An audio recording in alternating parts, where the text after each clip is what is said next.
Good afternoon and welcome to the final session in AAP's virtual continuing education series. I'm Tracy Hireman, Vice President of Preferred Partners, and I'll be facilitating today's session. Before I introduce our speaker, I'd like to extend our appreciation to Return Solutions for their generous sponsorship of this CE, and they've prepared a short video.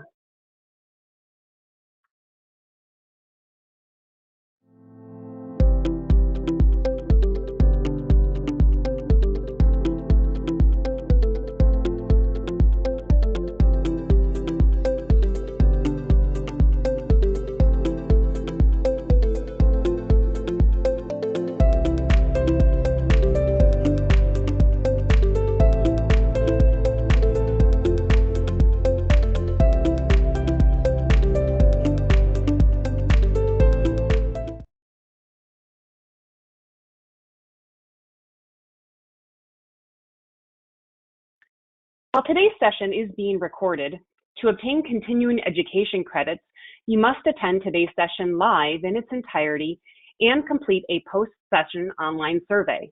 The link to the survey will be emailed later today to all registrants for the webinar and should be completed by May 31st. Due to the number of attendees joining us today, everyone has been muted. However, you may submit questions using the questions pane on your GoToWebinar control panel, which is located on the right-hand side of your screen. Feel free to submit questions throughout the session and we'll address them at the end. Today, we are fortunate to have Eric Fromhart as our speaker. Eric is the founder and owner of Secure 340B, an organization dedicated to providing independent pharmacies with the support, tools, industry benchmarks, and additional in-depth expertise to ensure pharmacies' 340B programs realize maximum profits and achieve exceptional compliance. So with that, I will turn it over to you, Eric.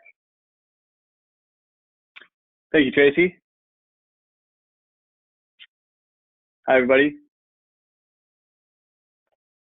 So today, wanted to, and many of you are familiar with 340B, or at least heard of it, in the program. Some may even be participating in contracts yourselves.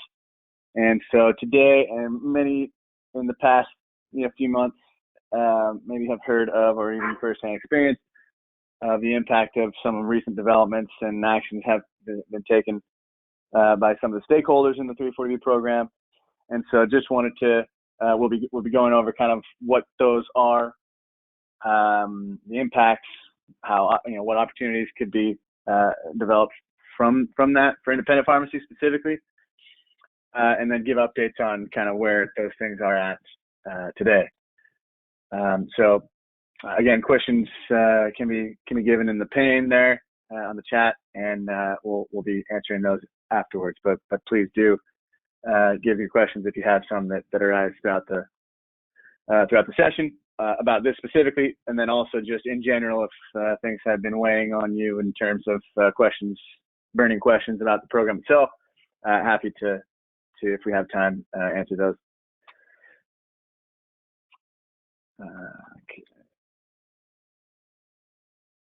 Okay, so first topic is just an update on 340B in the news. So many may be aware that, just to kind of recap 340B, 340B is a law that was enacted in 1992 that required drug manufacturers, in order to receive reimbursement from Medicare and Medicaid and CMS, to give a discount to certain eligible facilities, and those are certain hospitals, and then federally qualified health centers and a few other clinics like HIV clinics, Ryan White centers, et cetera. And so it's not a government-funded program; it's a government-mandated program through this law. So the manufacturers are actually the ones that create the discount. So they are actually selling their drugs at a far reduced price than what the commercial market would pay. And so that's what creates this opportunity for the discount for patients to pay a lesser amount, and also to create this kind of what they call spread, where these revenues can be shared, where the pharmacy can experience some reduction in cost, and then an additional revenue stream for these facilities. So it's a good thing. But throughout the years, this has been around since 1992, really kind of took off in the early 2000s, and then kind of saw more of an explosive growth after 2010 when the ACA was enacted. that allowed more covered entities types like critical access hospitals, rural referral centers, et cetera, to be eligible. And then also expanded to multiple contract pharmacies. So before then, a covered entity could only have one contract pharmacy per eligible site. So, if a clinic had multiple sites in different towns, you could have one pharmacy per each of those clinics. And that was kind of like the old days, if you want to call it that, where it's more of a community feel. And so once this kind of grew to be more than that, you saw more companies coming in and these TPA vendors and consultants, et cetera, and chains started getting involved. That really expanded, kind of explosive growth compared to what it was in the program in terms of participants, and then naturally in the purchases of these drugs through the 340B program. So that caused, obviously, a very small portion of sales for these drug manufacturers in the past through 340B that grew and has continually grown over time. And so there are essentially two rules, if you want to call them that, or regulations in 340B. One of which is there can't be diversion, which means you can't give a 340B drug to a non-340B eligible patient. And then the second one is you can't double dip or have a duplicate discount. And so that is that states are required to require rebates from manufacturers on prescriptions through state Medicaid. And so a manufacturer gives a rebate to the state on those transactions. If there was a 340B price involved at the front end, then it is unfair to the manufacturers to have to give this discount up front and then also give a rebate after the fact to the state. So that is why they call it the double discount or double duplicate discount. So as you can imagine, difficult to bring oversight to that on a specific level when you have vendors and softwares that are, they're machines, they're not the human brain. So it's really hard to do that in an automated way and comply with that rule. So a lot of covered entities, which is what they call these eligible facilities, will just carve Medicaid out, but many do not. And so the problem that creates is that these manufacturers are paying literally hundreds of millions, if not billions of dollars in excess rebates or discounts to various agencies that they should not have to. So the manufacturers have been for decade now really pleading almost with the stakeholders of 340B to do something about this because it's costing them all unnecessary money.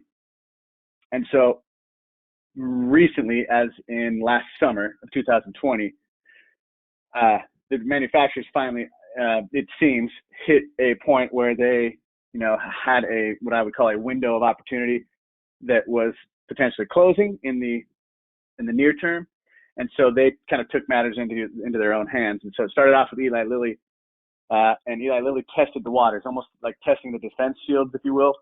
And so they said, hey, we're going to not allow 340B discount prices through contract pharmacies for Cialis. So they picked one drug, and it was Cialis. So, non-essential drug. There's generics available. So clearly it was a test. And so what happened, as they, I'm sure, predicted would, was that the 340B lobby went ballistic, and everybody's like, you can't do this. There's rules against this. This is a federal statute, blah, blah, blah. And they, went to HRSA, which is the governing body of the 340B, and said, hey, you got to do something about this. And HRSA basically publicly came out and said, we have no authority to force anything or enforce these rules. And so basically that proved I think what that test was that there was no defense shield. And so what you saw was, kind of a piling on of other manufacturers at that same time. And so I don't know any of this, but I imagine it was, this was kind of a planned event because, there were companies that these manufacturers had hired that had software developed already where, you could upload data to, and so they came out prepared with this, and they came out with these announcements and said, hey, in order to qualify scripts for our drugs, you're gonna have to submit your claims through our preferred vendor here to confirm that they're not Medicaid and so on and so forth. And this in itself caused all kinds of things and people up in arms. And so, it started with Eli Lilly with Cialis. AstraZeneca came next, and they just said starting October 1st of 2020, they're taking all of their products off of contract pharmacy. So you have your Brilintas, the Symbicort, Farxigas, things like that. And then Eli Lilly in September 1st of 2020, they just said, hey, starting today on September 1st, we're taking all of our products off 340B contract pharmacy, not just Cialis. And so, they're a large insulin drug maker, as many of you know. And so this does not mean just taking them off the formulary for, the insured or the third-party scripts where the dollars are generated, but also for the cash or the self-pay uninsured folks. And so what the program was meant to be was to expand access to these drugs to this subset of patients that otherwise couldn't afford them, is now doing the exact opposite of that. And so obviously this is the kind of the pain point for the 340B stakeholders. And so now fast forward, and so just to continue on, Sanofi has pulled their drugs.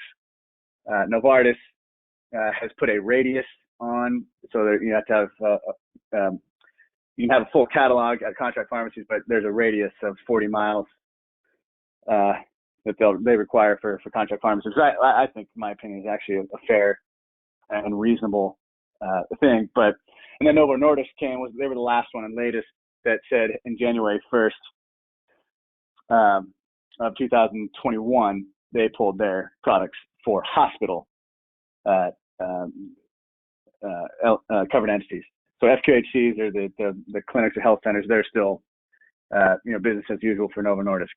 So if you look at the timing of this, in my opinion, it's clear that you have the head of HHS in the previous administration was Alex Azar, who was the president of Eli Lilly from 2012 to 2017. So and so there was an election in November, and so they gave these dates of October 1st as the deadline to September 1st, which is obviously a month away from the election, where the administration and thus a what I would call a quote unquote friend in the agency might be gone. And so again, when Novo Nordisk came in January 1st, that was pre-inauguration. And so they would, as with a lot of things, it's like, hey, if we just do this and get it in place, it's harder to reverse it back. And so that's, in my opinion, what they did here. And so they knew that there would be lawsuits. They knew everyone would raise a big stink, but it would get tied up in court. And at least during that time, they are able today to not have as many of their drugs being purchased in 340B. And so it satisfied what I think their goal was, which was to prevent the duplicate discounts. But it was kind of like an extreme measure, which almost tells me that it was kind of like hey, we're going to take such an extreme action here that it forces attention on the issue, so that you can find some meeting in the middle to really create a solution to how to prevent this. I don't think manufacturers are necessarily 100% opposed to 340B. Clearly, they're not. They just think it's gotten out of control, which, objectively speaking, one could argue that is somewhat true. And so whether you agree, I don't necessarily agree with the way they did it, but objectively speaking, you kind of understand where they're coming from a little bit. But at your level, at the pharmacy level, you see the direct impacts of, and I've talked to pharmacy owners who were literally watching patients that had previously been getting insulin products for their diabetes for a reasonable out-of-pocket expense. Now that price just immediately shoots back up to the retail price, and they literally walk out the doors without getting their drugs. And so that is the real consequence of this. And so there is a number of things going on and actions and responses that are taking place by various stakeholders to try and resolve the issue. So there's a number of lawsuits, and it's very timely. Actually, I just literally came through my inbox today, some updates on some of these things, but it kind of relates to that second point there, which is PBMs. PBMs have for years been trying to get their tentacles into the 340B program, and I can give my opinion on why, and it's purely financial, as you might imagine. But they had recently also earlier this year sent a memo out, which I'm sure a lot of you on this call had received, that said, hey, we're going to require you to put a code on each of your transactions that are 340B, not just Medicaid, in order to identify which ones are 340B. So, and they didn't give a reason as to why or who instructed them to do this. So, in terms of where it was coming from, it wasn't by a manufacturer, it wasn't by CMS, it wasn't by HHS, it wasn't by a customer. It was them doing it. So that makes you think, well, why would they want to know what is 340B? And one can imagine, when the price is discounted, they could potentially reimburse less on that, which reduces their costs, increases profits.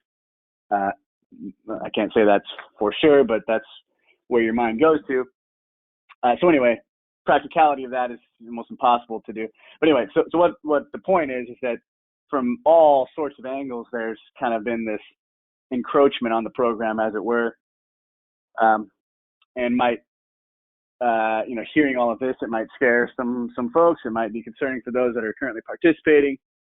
And in terms of some good news on some of this stuff, so I'm just gonna move to the next.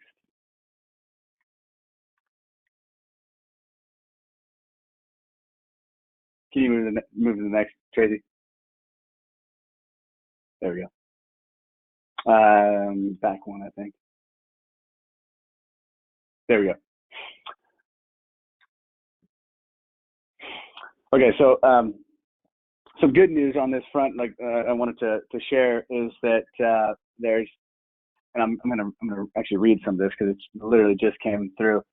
But there has been some actions from a number of state attorney generals and government attorneys that are trying to dismantle. So the drug manufacturers actually, AstraZeneca specifically, actually sued HHS, the government, to try to not block what they were doing.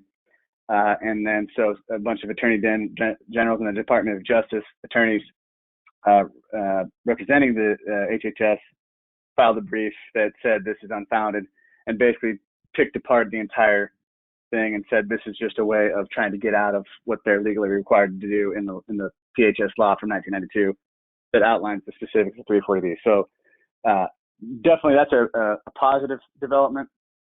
Also, in some states recently, specifically in Arkansas, Indiana, and Tennessee, there are what are referred to as non-discrimination bills for 340B in line there on the desk, and some, and looks like in Tennessee, has actually passed, which is generally regarding PBM, so not allowing PBMs to discriminately reimburse on 340B transactions, since that's what this identification was trying to do, which is basically, hey, tell us what are 340B so we can pay less on those, which is essentially, what I would refer to as theft of a federal program. But the states have enacted non-discriminatory bills that say PBMs can't do that, and that was partially led through that Rutledge versus PCMA win for pharmacies against PBMs earlier this year, late last year, I think it was. That kind of opened the door for that. Some of these states, Arkansas, and I believe the other two, Indiana and Tennessee, actually put into those same bills, not just for PBMs, but also regarding the manufacturers. So they'll be that they can't disallow 340B at contract pharmacies. So basically going against what they had done late last year. So it'll be really interesting to see, since it's a federal program, what, if any, impact these laws will have in the states.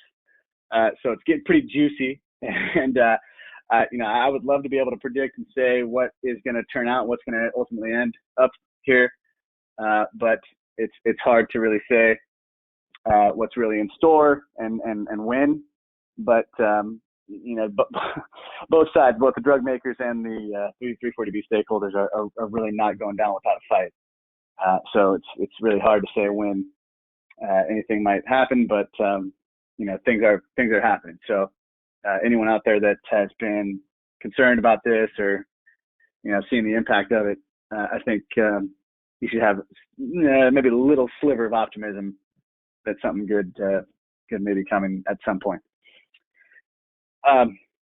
So again, all of these things happening have created challenges for all stakeholders. Obviously, independent pharmacies that are acting as contract pharmacies, those drugs that were included in 340B that you might have been getting a good rate on, some of these brands now go back to retail, which we know the brand margins on today are not that good.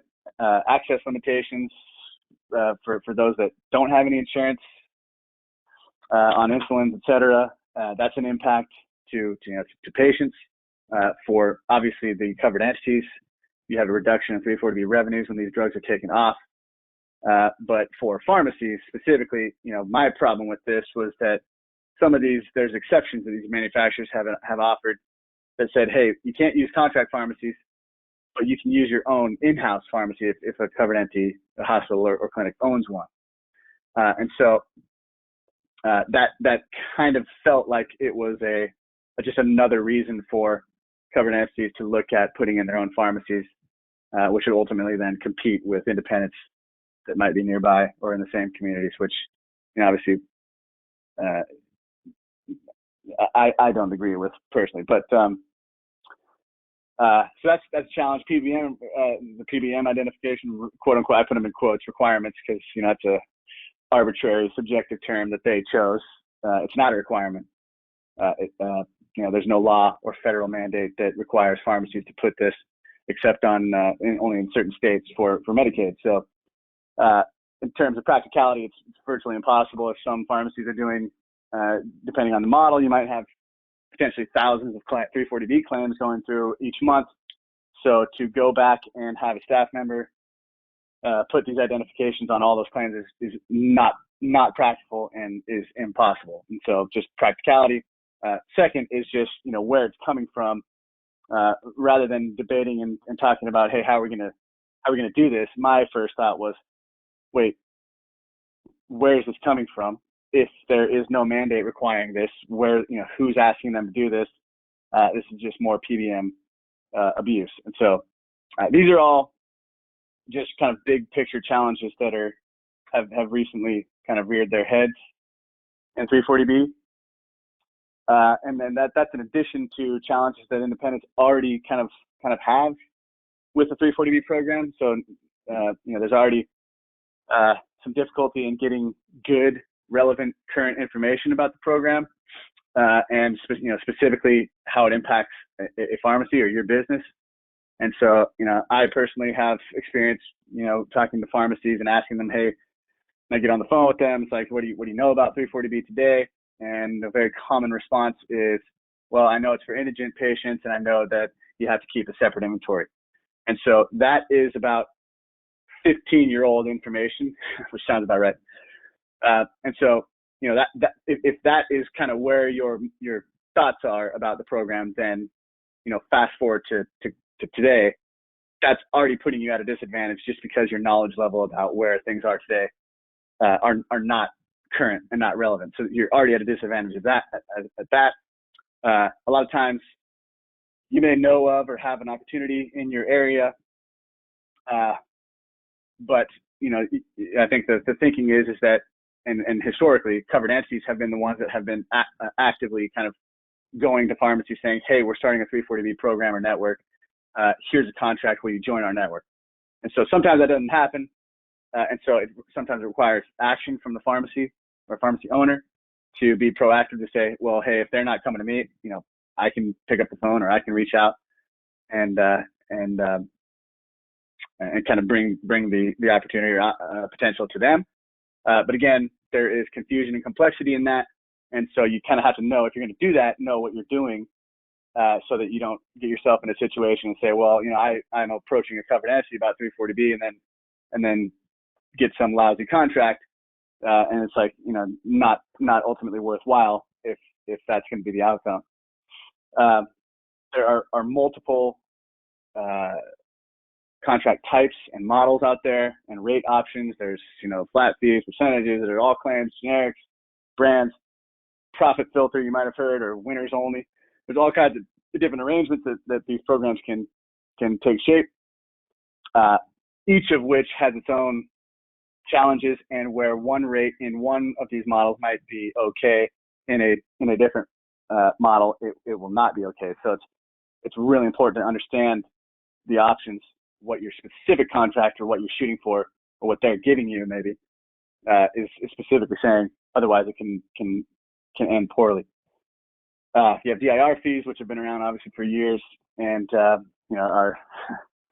are annoying in itself and detrimental to the business. And when you couple that with 340B, 340B actually compounds that.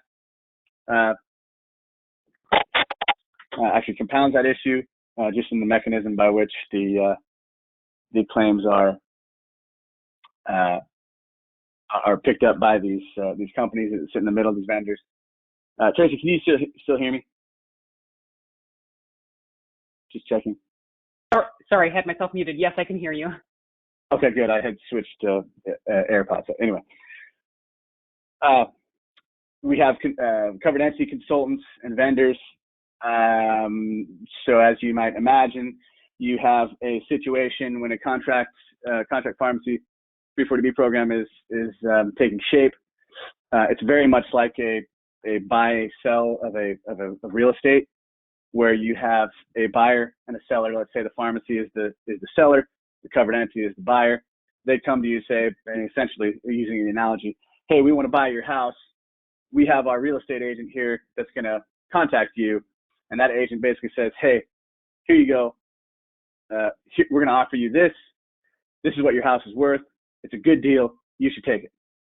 And so if you think of it in that context, like if someone came to you and said that to your house, you wouldn't just say, you know what? I think you're right. I'll sell you my house for what you're offering. Because you know that the first offering that they throw at you, there is literally no incentive or no reason that they would give you the best price for your house out of the gate. So it requires you to stand up and say, oh, no, I know my valuation of my house. I know what my house is worth. So this is what it'll take. If you want my house, this is what you can do. So anyway, I say this because these covered entities, and again, these are challenges for independents, is that covered entities have these consultants and these vendors, which by default kind of act as advisors for them in contracting. So it kind of creates a 2-on-1 situation with the pharmacy, and again, puts you at a disadvantage. And so again, there are folks out there, myself included, that kind of sit on the other side with the pharmacy to kind of make it a fair shake. And then lastly, challenges are covered entity on pharmacies. I'm certain that a number of you have seen this, whether a lot of these federally qualified health centers put in their own pharmacies, which creates a plethora of just unnecessary issues. Not to mention the fairness of it all is that they're able to operate on lower volume, lower reimbursement, because they have access to prices that you can't even get close to. And so anyway, my opinions on covered entity owned pharmacies is, I think anyone that's talked to me knows my thoughts about that. But again, it's a challenge for independents, because a lot of times you might have a covered entity nearby, and you might even fill scripts for that covered entity, but they have kind of opted to say, look, we're going to keep everything in-house, and we're not going to contract with pharmacies in the community. One thing that we've noticed a lot too, related to that, is that for some reason they'll contract with chains and have no problem, contracting with chains, even if they have their own covered entity pharmacies, but no independents. And so that always puzzles me. But I think there's solutions out there that might help get a little bit past that, that we can touch on. So anyway, I wanted to start out with kind of the challenges, specific and kind of macro level, all of which to say, all that being said, and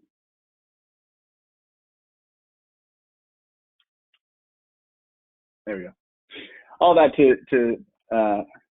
is to say that I consider all these things to be opportunities for independent pharmacies in general. And so, just at a high level, there are opportunities to build really close relationships with covered entities.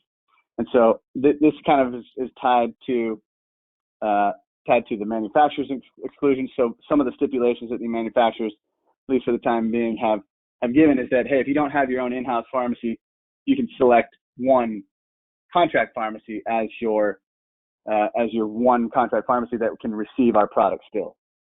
And so this allows you, as an independent, typically independents are more flexible, offer more services, and the ownership, individuals might know each other, and you have an opportunity to say, hey, look, there's an avenue in which to open these things back up. We'd like to work with you. And so I always say, I always encourage pharmacies to communicate as much as possible with their covered entities, because more communication just is never a bad thing. And so, building these relationships with these facilities and these organizations just lead to not just things regarding specifically 340B, but potentially other expandable, collaborative type arrangements that can be really good for the community. What we've noticed is that with these drug exclusions, manufacturer exclusions, initially I thought this is the beginning of the end. This is going to be the collapse of 340B as we know it, contract pharmacy.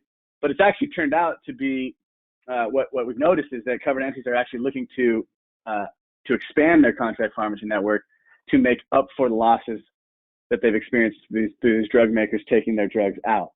And so, as you can imagine, basically, if you remember, you have Lilly, Novo Nordisk, AstraZeneca, Sanofi taking the drug. That's all insulins, essentially. And so these are high-dollar brand-name drugs. So when you take those out of 340B, that's going to have a huge financial impact on these facilities. So they are feeling that, and they need to make up for it somehow. So one of those ways is to bring on more pharmacies. So that's an opportunity for you. There are also potential workaround solutions that chains cannot and will not implement, such as, we've touched on some possible delivery options, so that, if a wholesaler or drug maker won't deliver directly to the pharmacy, there's opportunities for other types of delivery arrangements. But again, that requires communication and involvement on both the pharmacy and the covered entity to be involved and agree to that. But again, those are opportunities.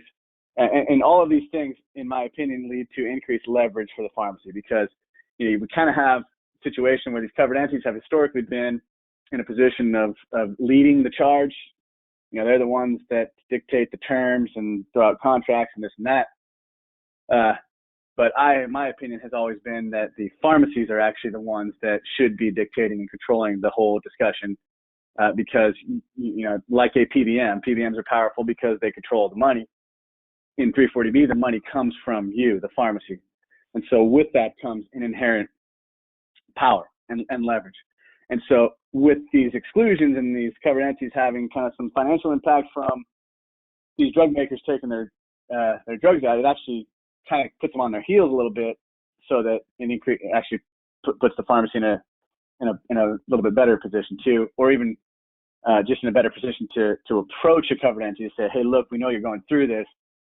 We'd like to get involved to help you out. Meanwhile, obviously making sure that it's good for your business as well. So that's kind of in general opportunities specifically for 340B.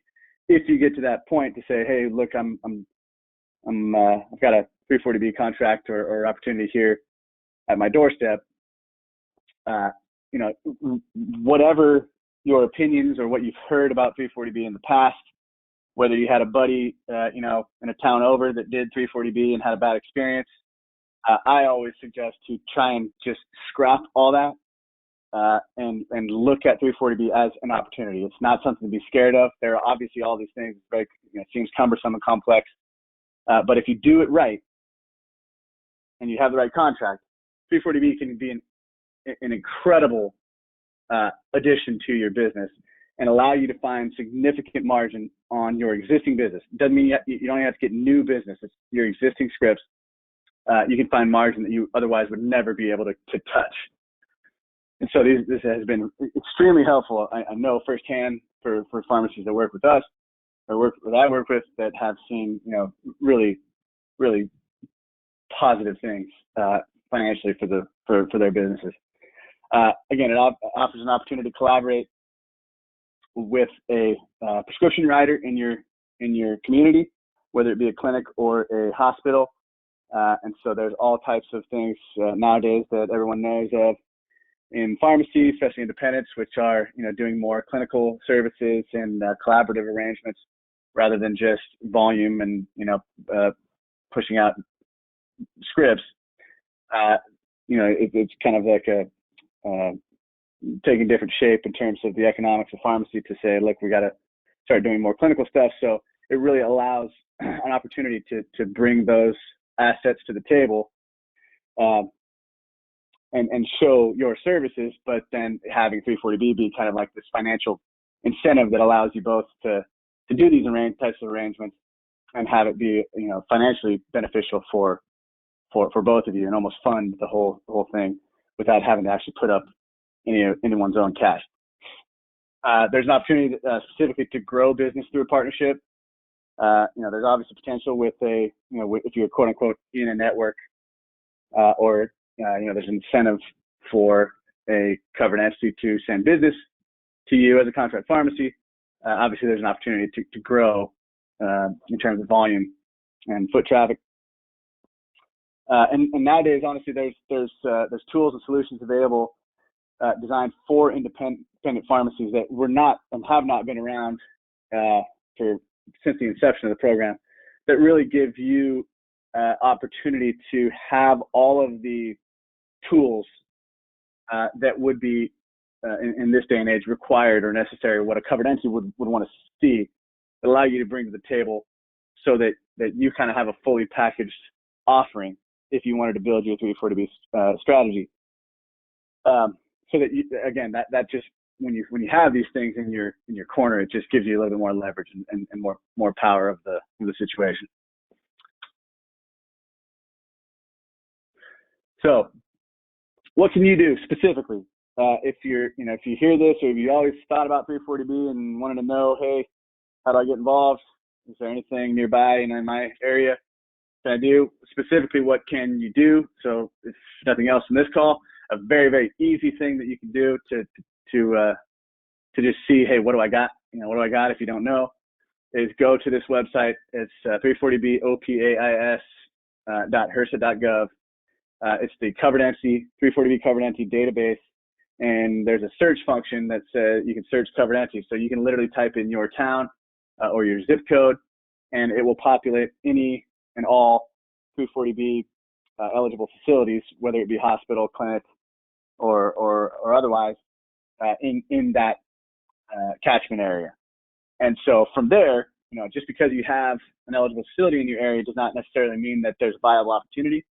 So from there, you want to try and figure out, hey, who are the prescribers, or do I have any patients that are coming from this facility that I'm filling scripts for today?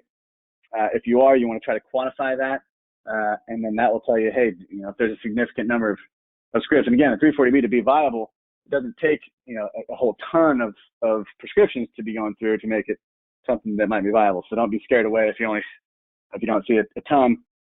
There still might be something there. And be persistent. If there's anything I've learned in kind of bridging the gap between pharmacies and covered entities, is that pharmacy owners and independents are quick to action. And it's like, if you see numbers and it's like, hey, I can make a little bit more, let's go, let's do this, and you work quick, let's go. That is the exact opposite when you enter into the covered entity space. There are boards, there are administration levels. You're usually talking to a pharmacy director, which at this point kind of takes ownership of the program at the hospital level a lot of times, and almost sometimes blocks. So you kind of got to find the right person to talk to and have your information ready that will incentivize them to say, well, why should we contract with you? really a lot of times what they're looking for is an ROI financially. And so you really need to have that available. And that's what that analyzing data will help you do. But again, be persistent. You're probably not going to get a hold of them right away. They're probably not going to call you back. So the squeaky wheel always gets the attention. You can also pay them a bit. If you're nearby, I always suggest walk over there, knock on the door, ask to see whoever it is. Generally, I advise to try to talk to a financial person, like a CFO or a controller, because what you're coming to them is directly involved with potentially adding revenue to their organization, which that would be the person that would kind of get their ears perked up if they heard that. Definitely seek assistance if you're not 100% confident in the program, in a contract that you receive, in, hey, do I have a viable opportunity? Is my current contract good? You definitely want to make sure that that's the case, because if it's not set up in the right way, it can be the opposite of what I'm here telling you about. And so, and even if you're in a program today, you want to examine and reevaluate your existing program, because what might have been a decent or good contract in the past. Things change over time. DIR fees were not around a few years ago when some of you may have signed these contracts. They are now, and they're eating into your profitability from the program. And so those things need to be accounted for and adjusted and taken into consideration. And so anyone who's heard me speak in the past, I always finish my discussions with kind of to this second to last line. If you are not 100% sure or confident in a contract that you were given or that you are exploring a potential opportunity, if you're not comfortable, please, please, please do not sign it. There are quarterly registrations. A lot of times I get a contract thrown on your desk and say, hey, we got this deadline coming up 15th of April, whatever it is. And so you kind of feel this self-imposed pressure, but there is always July. And if you miss July, there's always October. And if you miss October, there's always January. So please don't feel this pressure. And if you're not comfortable with it, take a breath, take some time and say, look, I need to take some time on this, think about it, run some data. But the last thing you want to do, the recipe for disaster, as they say, is to blindly sign a contract and just hand over your money to these organizations without even giving a second thought to it. So that is how I always end my talks, and that's it. So if you have any questions, like Tracy said, you can put them in the chat bar. Again, I'm Eric Baumhart with Secure 340B. Very welcome to contact me on our website, www.secure340b. There's a contact page. You can insert your information, and we'll get back to it if you have any questions. So. Great. Thank you, Eric. We do have a couple of questions in the queue. The first one is, how can I evaluate the potential impact of a 340B agreement to my wholesaler agreement? Oh, yeah, that's a good question. So it depends on the model. So if you're going to include generics and brands in a contract, that needs to be taken into consideration if it's just going to be brands. So it kind of starts there, but let's assume that it's a brand, just a brand only contract. A very kind of simplistic way. It's hard to get into the nitty gritty, but a simplistic way would be to try and identify with that particular covered entity which scripts are going to qualify, and then assign find your reimbursement on those scripts. So say you have 10 scripts that qualify, where your average reimbursement on those brand name drugs is $450. So that's $4,500 in say a month. So multiply that times 12, which is $54,000. So that is what you can kind of estimate. Hey, I'm moving $54,000 of brand name purchases from my retail account, and that's going to come off. And so you can kind of use that as a gauge to say, okay, well, that's just a rough kind of arrival at what the impact might be. And so if you have, if you have issues with meeting your generic compliance ratio, moving some brand purchases off that might help you. And so, but if you have, a discounted rebates off of total purchase, just be aware that if you're moving $54,000 off, so a percentage of a lesser number. And so you kind of have to use that to as an expectation going into a contract to say, hey, look, this is going to impact me on my retail purchasing and my cost of goods. So I need to have my contract in 340B account for that. But again, it's hard to put, tie a direct value to it, but to what that means in terms of like making up for that on the 340B contract. But you can kind of get there through a roundabout way. Okay, thank you. Next one, how long does the pharmacy get to hold the money due to the covered entity? So after a paid claim, after the claim is paid from the PBM, can a pharmacy hold the money for a few months, thus increasing operating cash flow? Yeah, so, well, again, that's negotiable. So it's all in the contract. And so, there's a lot more flexibility in these contracts than you might have with a PBM or with a wholesaler agreement. And so it's really up to you. So, I mean, obviously with any contract, you have to have two willing stakeholders. A lot of times these covered entities don't know, something, what I would call minor like that in a contract. If you said, hey, I need 45 days or even 60 days from when I get my invoice, usually that's not a sticking point. Usually they're going to give you maybe some slack on or some pushback on a rate. But if the rate has been agreed to and all you're talking is payment terms, I mean, they know that after one payment from you, they'll cover like 3 to 4 months worth of drug purchases on their 340B account. So not receiving that money for a period of time is not going to put them in a situation where they're, in dire straits. So they'll usually be pretty lenient. But if you're resolute and say, hey, look, I don't even get paid on these scripts for 30 to 45 days, then be honest with them and say, yeah, I needed to be 45 days.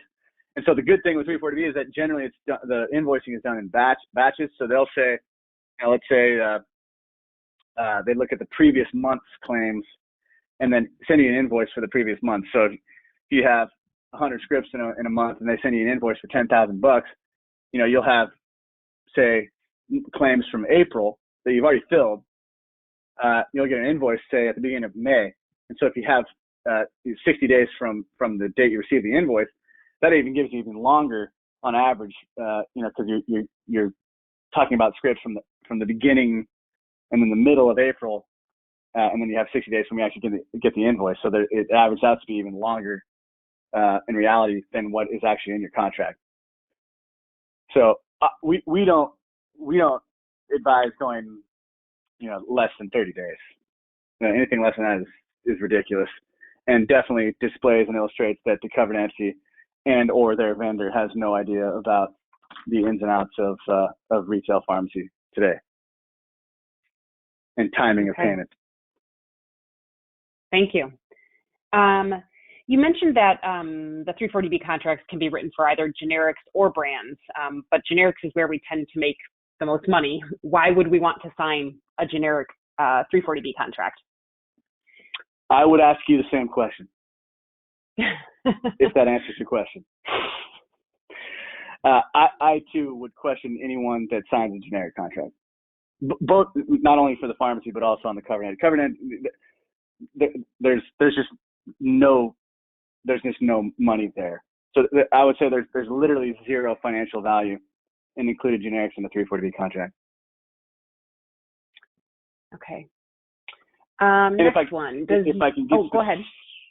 If I can get specific on that, there are oftentimes percentages that are thrown around in 340B contracts. And again, usually when I see these contracts, immediately my thought is, what was going through your mind when you signed this? So if we look at your generic, I'm not talking specifics here, but if we just generally speaking, if we can assume that cost of goods or reimbursement minus cost of goods on generics, just invoice cost, not even counting rebate, a pharmacy is going to be around 30, somewhere in the 30 range % for margin on generics. So if you get a contract that says, hey, you're going to get 16% or 20% or whatever on generic drugs, and you have generics in your contract, it does not take a mathematician to know that 20% is less than 33. So you already know before you even start the program that you're going to lose money on your generic drug or generic portion of your 340B business. And so that's not even factoring in rebates. So again, if you're going to try to say, well, all right, let's include generics and let's try to get to a point where we can be profitable on it, after rebate, you're going to need to be upwards, beyond a reasonable point where it's like, okay, well, you're just doing this to break even. And so it's just like, let's just agree to take them out. So brand only at this point, I can confidently say on a call like this is what you want to do. Okay, thanks. Next one. Oh, hang on, my screen just switched. Does your company offer any expertise in assisting setting up a federally qualified healthcare lookalike? I honestly should look into that because we get asked that so often. And if whoever's asking that is asking because they know some doctor at a private practice that they have a good relationship with, I would just say stop now and don't even bother, because there has to be some altruism in the prescriber. It's not just a matter of, oh, hey, I don't make a lot of money as a private practice, I'm just going to be a 340B clinic now. There are all types of things that you have to basically, you have to be a nonprofit, you have to have a sliding scale, you have to see people regardless of ability to pay. It has to be in a certain geographic area. To be a lookalike, you don't have to get the grant or the federal funding, but at some, most times that you become a lookalike and thus 340B eligible while you work on that grant, because there's only a certain amount of funds for that particular 330 grant. But no, we don't help with that. Okay, thank you. Next one. I have a 340B contract, but I'm not sure I'm being represented well. Can I switch my representation to a different 340B consulting group, or am I stuck with my current representation for the duration of my contract? Yeah, what I would say is you are the customer. And so the customer always has the power, in my opinion. So if you're not getting what you want as the customer, fire somebody. And, we see a lot of these contracts that have some like exclusivity in it and stuff. And, my question is like, is there any penalty? Like, do they describe any penalties in the contract if there's exclusivity? And so it's like, if there is something that says, it's like, what are you going to do to me if you're not giving me, and I'm not satisfied with your services? I should not be, and am not going to be, stuck. And so I feel very, very strongly about that. This program specifically has gotten ridiculous in terms of the ownership and control that some of these consultant groups and these companies have taken, because they've essentially taken advantage of the fact that this is a somewhat complex program for covered entities. There's compliance things so there's kind of like this scare, a little bit scared and timid, and they don't know a lot about it either. So these folks come in and just say, hey, don't listen to anybody but me. And so now they have control of everything. And so people are like, okay, yeah. They'll sign something not realizing that there's some language in there.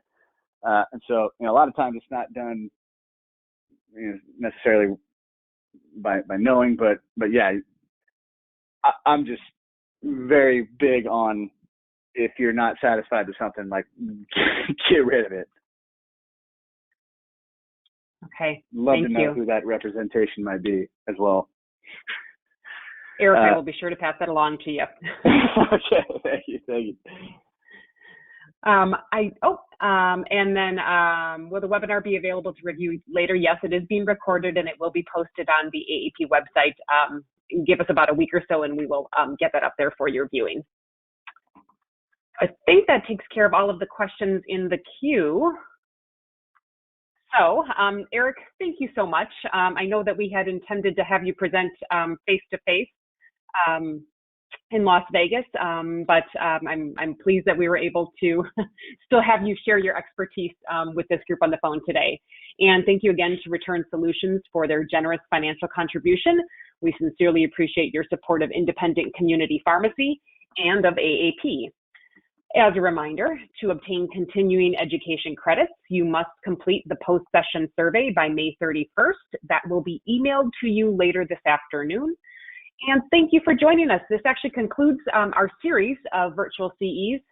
We appreciate you taking the time out of your day and hope you have a great afternoon. Take care. Thanks and goodbye.